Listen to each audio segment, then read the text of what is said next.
Guys, চলো দেখি একটা জিনিস।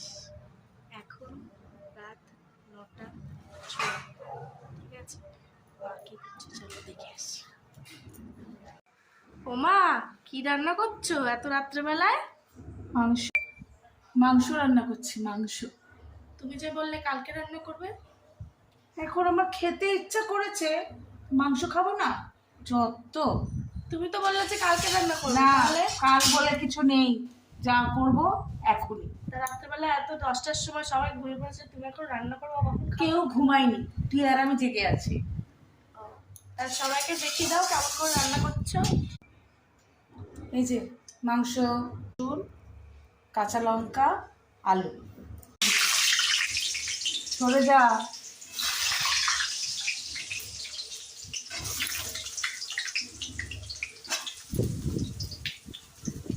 দিলাম, লবণ দিলাম।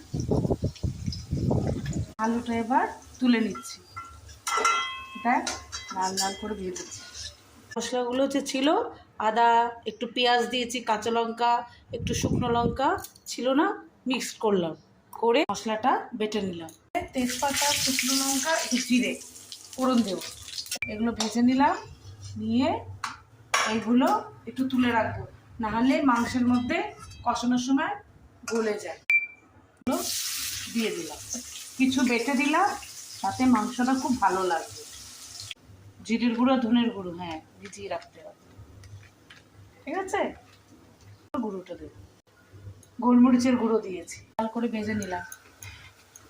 এইবার বাটা মশলাগুলো দিয়ে দিলাম।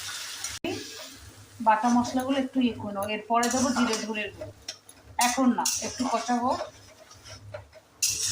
একটু হলুদের গুঁড়ো দিলাম।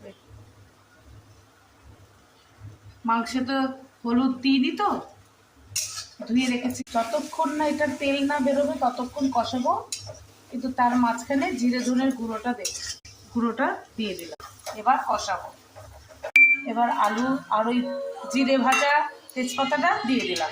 রেডি, ঠিক আছে? এবার নুনটা দিলাম, একটুখানি